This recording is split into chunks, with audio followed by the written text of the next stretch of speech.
الحمد للہ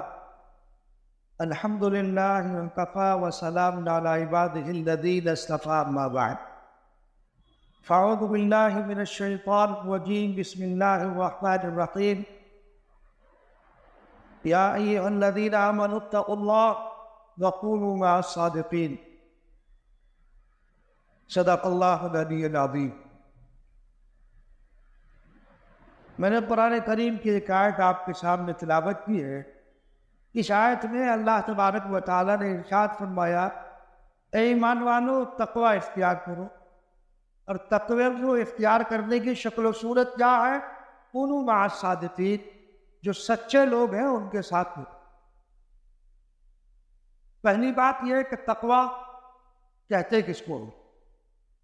یا ایھا الذین آمنوا اتقوا اللہ۔ تو تقوی کس چیز کا نام ہے؟ تقوی نام ہے اجتناب المحرمات، حرام چیزوں سے بچنے کا نام تقوی، اور ایک اس سے بھی اعلیٰ مقام ہے، اس کو کہتے ہیں ورع۔ اجتناب المحرمات مع الشبہات، حرام چیزوں سے بچنے کے ساتھ ساتھ جو مشتبہ چیزیں ہیں اس سے بھی آدمی اجتناب کرے، یہ ورع ہے جو تقوی سے بھی اعلیٰ ہے۔ تو اللہ نے فرمایا کہ تقوی اختیار کرو۔ اب ظاہر بات ہے، خداوند قدوس تو حکیم ہے، وہ مالک الملک ہے، وہ کائنات کا مالک ہے، وہ انسانوں کی نفسیات سے واقف ہے۔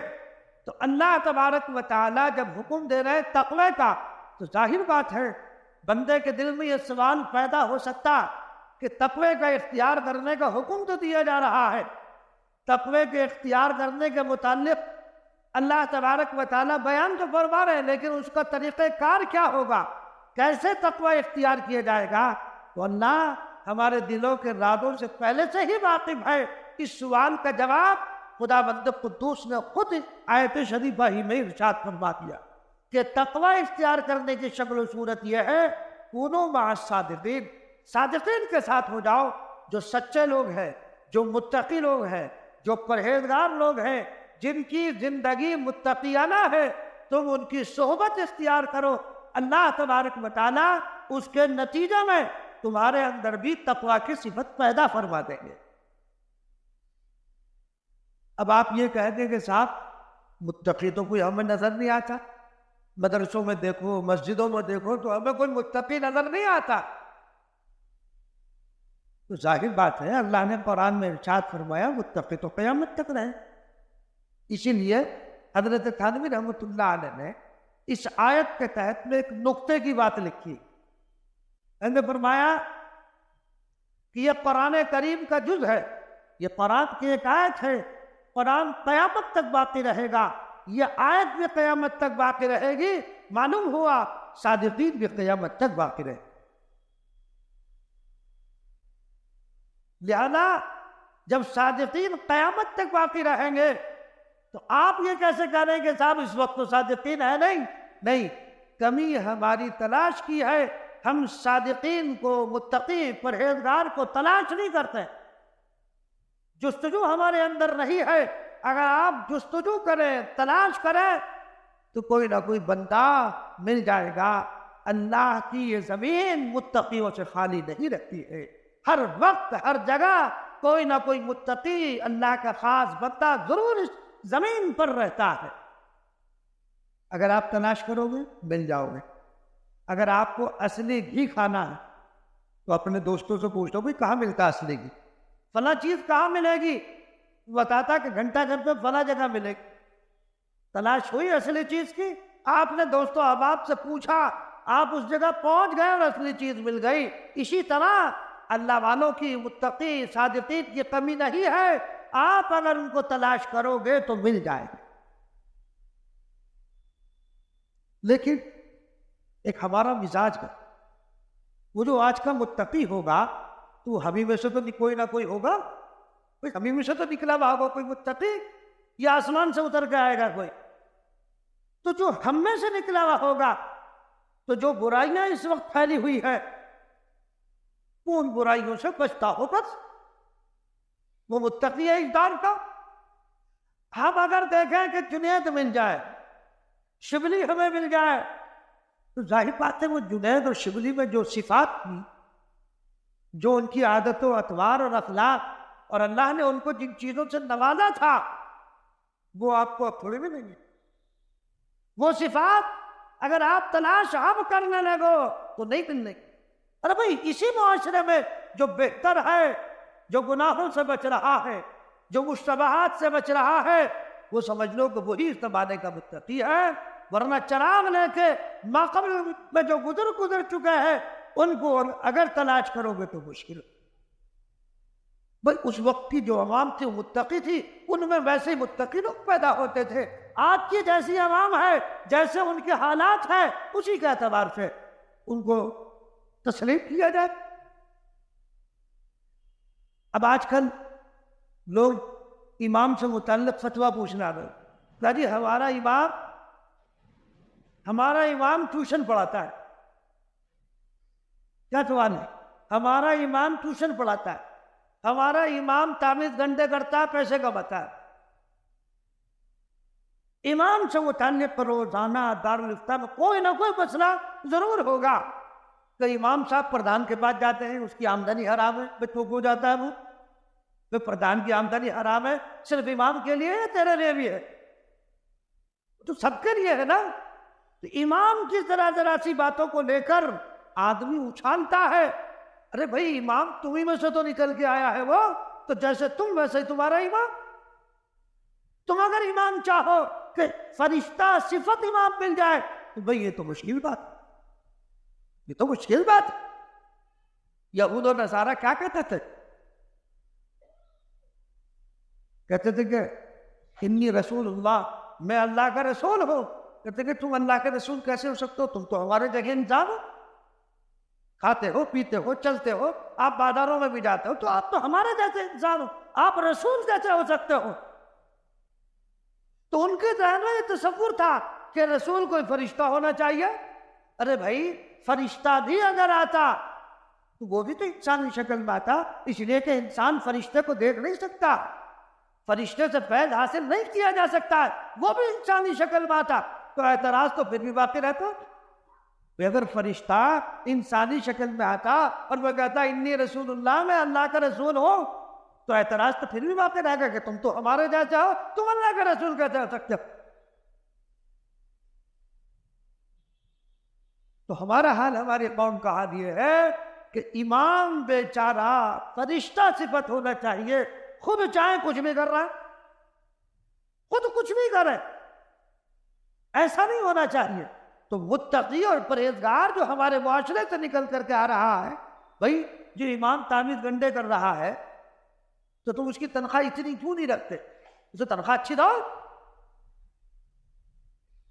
عمر ابن عبدالعزیز رحمۃ اللہ علیہ کے دور میں ایک شخص ملازم تھا، معلوم ہوا کہ اس نے خزانے میں چوری کی، کچھ پیسے نکال لیے،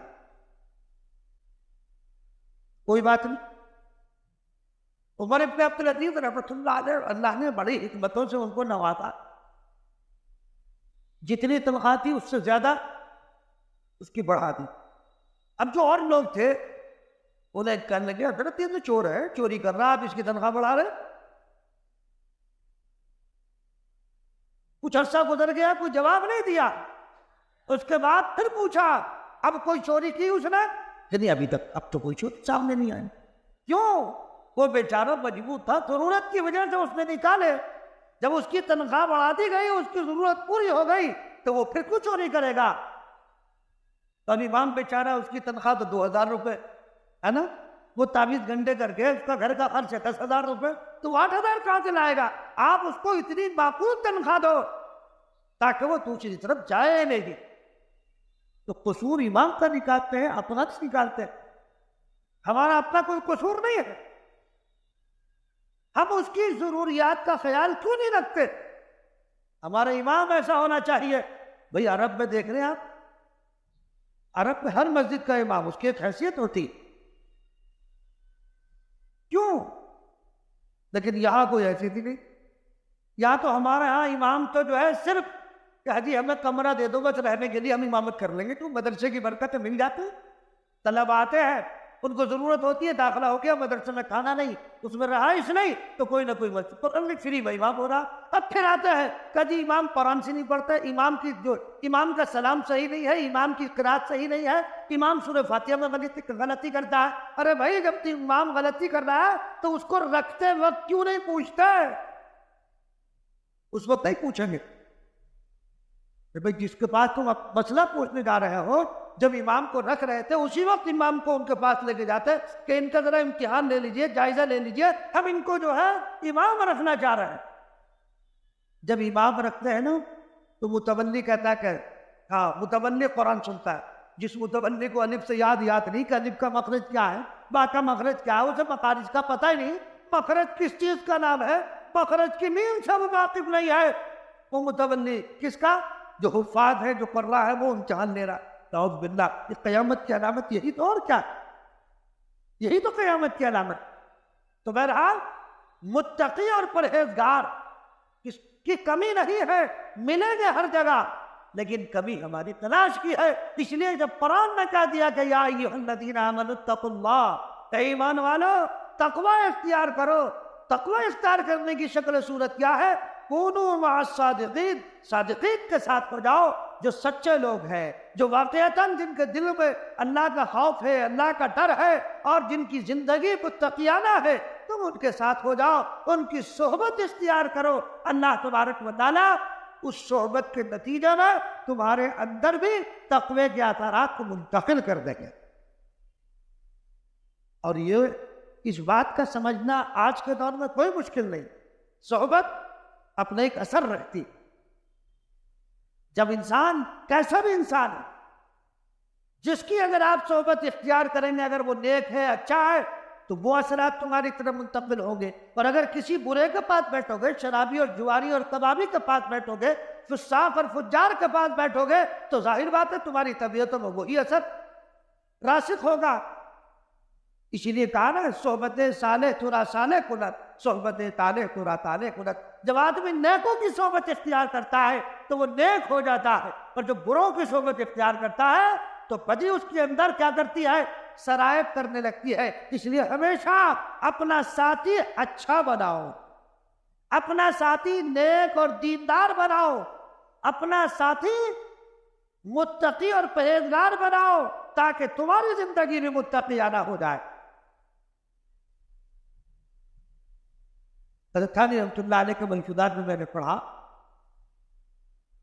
کہ جنید بغدادی رحمۃ اللہ علیہ کا حلقہ توجہ لگا ہوا تھا، تو ایک کتا آ کے بیٹھ گیا،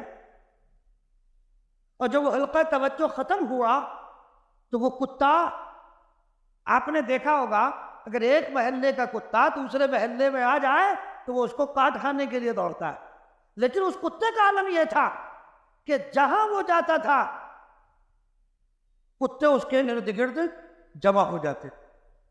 حضرت تھانوی رحمۃ اللہ نے فرمایا گویا وہ کتوں کا شیخ ہو گیا۔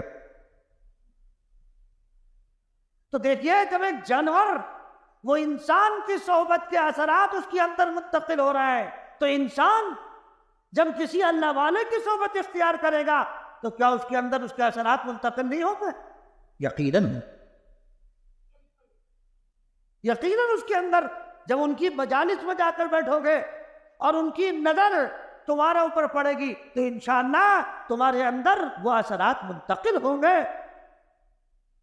ایک اللہ والا کسی کے اس کی مجلس میں آدمی جائے اور وہ اس کے دل کی طرف توجہ کرے تو اس کی زندگی کے اندر تبدیلی آ جائے، اس کے اندر حیات پیدا ہو سکتی ہے۔ اللہ نے جب ایک جانور میں یہ صفت رکھی ہے، ایک پرندہ ہے حیات الحیوان میں، علامہ دمیری اور دمیری دونوں لغت ہے میں لکھا ہے کہ قاز اس کا نام ہے، اس کا نام ہے پرندے کا قاز، وہ انڈے دیتا ہے۔ اس میں دو قول نقل کیے، وہ انڈے دیتا ہے ہندوستان میں اور اڑ کر چلا ہے جاتا ہے ایران، اور ایران سے انڈے پر توجہ ڈالتا ہے، اور اس کی توجہ سے اس انڈے سے بچے نکل کر آتے ہیں سینکڑوں میل دور سے، اور وہ اپنے انڈے پر توجہ ڈال رہا ہے۔ اس کی توجہ میں یہ تاثیر اللہ تبارک و تعالیٰ نے پیدا فرما دی کہ اس کی توجہ سے انڈے میں سے بچے نکل کر کے آ رہے ہیں۔ تو ایک جانور کی نگاہ میں یہ تاثیر اللہ تبارک و تعالیٰ پیدا کر سکتا ہے. ایک انسان، اور وہ بھی اللہ والا، متقی، پرہیزگار، صالح، جب کسی انسان کے قلب پر توجہ ڈالے گا تو اس کے دل میں حیات کیوں نہیں پیدا ہوگی، اس کی زندگی میں تبدیلی کیوں نہیں پیدا ہو جائے گی. خرگوش تو دیکھا ہوگا آپ نے، خرگوش جو ہے وہ اپنے انڈوں پر بیٹھتا نہیں ہے. خرگوش انڈے دیتا اور پھر جو ہے وہ کیا کرتا ہے، کچھوا جو ہے انڈوں پر بیٹھتا نہیں ہے، وہ کیا کرتا ہے، اپنی آنکھوں سے توجہ ڈالتا ہے انڈوں پر. تو اس کی آنکھ سے ایک ریس نکلتی ہے. کیا نکلتی ہے؟ ایک ریس نکلتی ہے، اور اس کی جو ریس آنکھوں سے جو روشنی نکلتی ہے وہ گویا کہ پسے کا کام کرتی ہے. جیسے مرغی انڈے پر بیٹھ کر اس کو پسیتی ہے نا، اس سے پھر اس کی گرماہٹ سے اور اس سے بھی بچے نکل کر کے آتے ہیں. کچھوا انڈا دیتا ہے اور وہ اپنی آنکھوں سے روشنی ڈالتا ہے، یعنی توجہ ڈالتا ہے، اور اس کی توجہ سے اس سے بچہ نکل کر کے. تو دیکھا، ایک جانور انڈے پر توجہ ڈالتا ہے اور وہ بے جان چیز سے جاندار چیز نکل کر کے آ رہی ہے. تو کیا ایک اللہ والا کسی کے دل پر توجہ کر دے تو اس کے اندر حیات پیدا نہ ہوگی؟ یقیناً حیات پیدا ہوگی. یہی بدائے نوحی کا واقعہ. حضرت شیخ الحدیث مولانا زکریا صاحب رحمۃ اللہ علیہ اس وقت حیات تھے.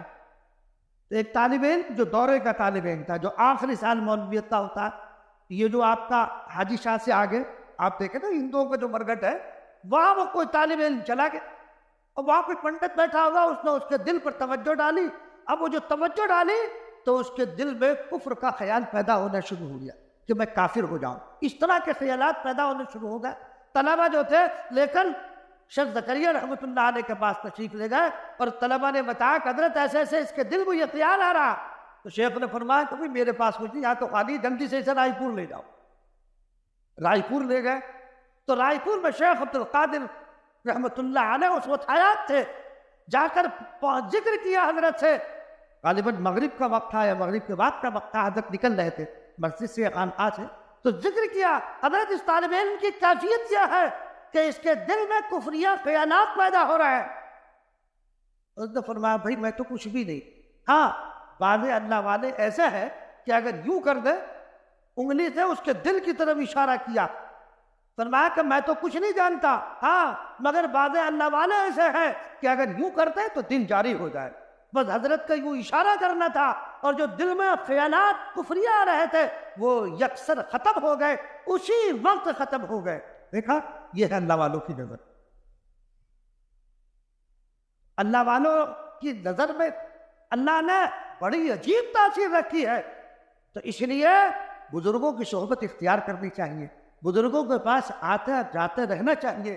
ان کی صحبت میں چاہے تھوڑی ہی دیر بیٹھو ان کی مجلس میں، انشاءاللہ ان کی مجلس کی برکت سے تمہاری زندگیوں میں تبدیلی پیدا ہو جاتی ہو سکتی ہے. کیونکہ جب ان کی مجلسوں میں جاؤ گے نہ معلوم نظر پڑ ہی جائے گی، صحبت کا اثر ہوتا ہے. اللہ تبارک و تعالیٰ اس کی وجہ سے تمہاری زندگیوں میں تبدیلی پیدا کرتے. دیکھو شاہ عبد العزیز صاحب رحمۃ اللہ علیہ، شاہ عبد العزیز صاحب رحمۃ اللہ علیہ درس دے رہے، غور سے سننا یہ واقعہ، درس دے رہے ہیں. دوران درس ایک انگریز آیا اور اس نے سوال کیا. کیا سوال کیا؟ سوال یہ کیا کہ حضرت ایک چوراہا ہے، اس چوراہے پر ایک آدمی لیٹا سویا ہوا ہے اور ایک آدمی بیٹھا ہوا ہے جو بیدار ہے. اب ایک تیسرا آدمی آتا ہے، وہ راستہ گم ہو جاتا ہے، کس سے راستہ پوچھے گا؟ یہ تھا سوال. سوال سمجھ میں آیا؟ ایک چوراہا ہے، وہاں ایک آدمی لیٹا ہوا ہے جو سویا ہوا ہے، اور ایک آدمی بیٹھا ہوا ہے، جاگا ہوا بیٹھا ہوا اس کے بعد، اور ایک تیسرا آدمی راستہ گم ہو گیا. اب وہ راستہ کس سے پوچھے گا؟ ہم کیا کہیں گے؟ جو جاگا ہوا بیٹھا ہوا اس سے راستہ پوچھے گا، ہے نا؟ شاہ صاحب نے فرمایا کہ راستہ اس سے پوچھے گا جو سویا ہوا ہے. جب شاہ صاحب نے یہ جواب سنا اس انگریز نے تو وہاں سے رفو چکر ہو گیا.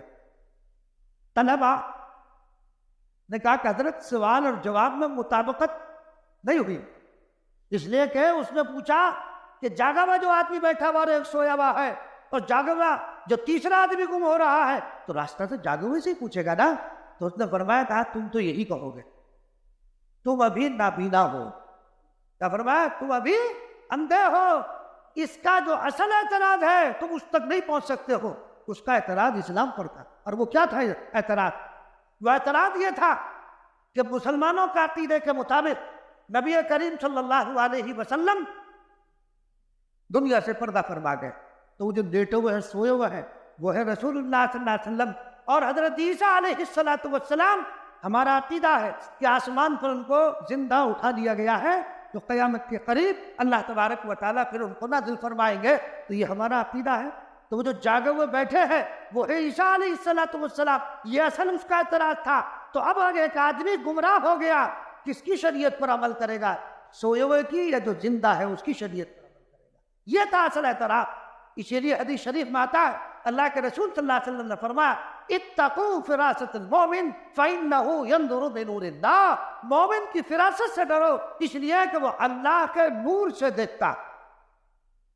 تو شاہ صاحب نے اپنی مومنانہ فراست سے اس کے قلب کو تاڑ لیا تھا کہ اسلام پر اعتراض کر رہا ہے. تب جو ہے طلبہ نے کہا کہ حضرت اب سمجھ میں آ گئی مطابقت کہ جو جاگا ہوا ہے وہ خود اس انتظار میں ہے کہ کب یہ بیدار ہوں اور کب میں اپنا راستہ پوچھوں. حضرت عیسیٰ علیہ السلام جب دنیا میں تشریف لائیں گے تو نبی کریم صلی اللہ علیہ وسلم کی شریعت کے مطابق وہ زندگی گزاریں گے، اسی کے مطابق عمل کریں گے اور اسی کے مطابق حکومت چلائیں گے اور لوگوں کو اسی کی تبلیغ کریں گے. جو کتاب میں ہدایت عیسیٰ علیہ السلام کو دی گئی تھی اس پر عمل نہیں کریں. یہ تھا جواب اور یہ تھا سوال کہ سوئے ہوئے، یعنی یہ تو خود انتظار میں ہے کب یہ بیدار ہو اور میں ان سے اپنا راستہ پوچھوں، اور جو نبی کریم صلی اللہ علیہ وسلم کو شریعت دی گئی ہے اس کے مطابق وہ عمل کریں گے. تو دیکھو بزرگوں کی بات الگ ہوتی ہے. اتقوا فراست المومن فإنه ينظر بنور اللہ. مومن کی فراست سے ڈرو، اس لیے کہ وہ اللہ کے نور سے دیکھتا ہے. وہ کس سے دیکھ رہا ہے؟ ان کا قلب بالکل صاف ہوتا ہے، مجلہ ہوتا ہے. جب آدمی آئینے کے سامنے جاتا ہے، چہرہ نظر آ جاتا ہے تو وہ دل کے آئینے سے آپ کو پرکھ لیتے ہیں. وہ دل کے آئینے سے آپ کو پرکھ لیتے ہیں. تو اس لیے دوستو ہمیں چاہیے ہم اللہ والوں کی صحبت اختیار کریں، صادقین کی معیت اختیار کریں، سچے لوگوں کے ساتھ ہو جائے. جب تم سچے لوگوں کے ساتھ ہو جاؤ گے انشاءاللہ ثم انشاءاللہ تمہاری زندگی بھی متقیانہ بن جائے گی. تو اللہ نے کیا فرمایا؟ یا ایھا الذین آمنوا اتقوا اللہ وکونوا مع الصادقین. اے ایمان والو تقوی اختیار کرو، اور تقوی اختیار کرنے کی شکل و صورت یہ ہے صادقین کے ساتھ ہو جاؤ. اللہ مجھے بھی آپ کو بھی عمل کی توفیق عنایت فرمائے. وما علینا الا البلاغ.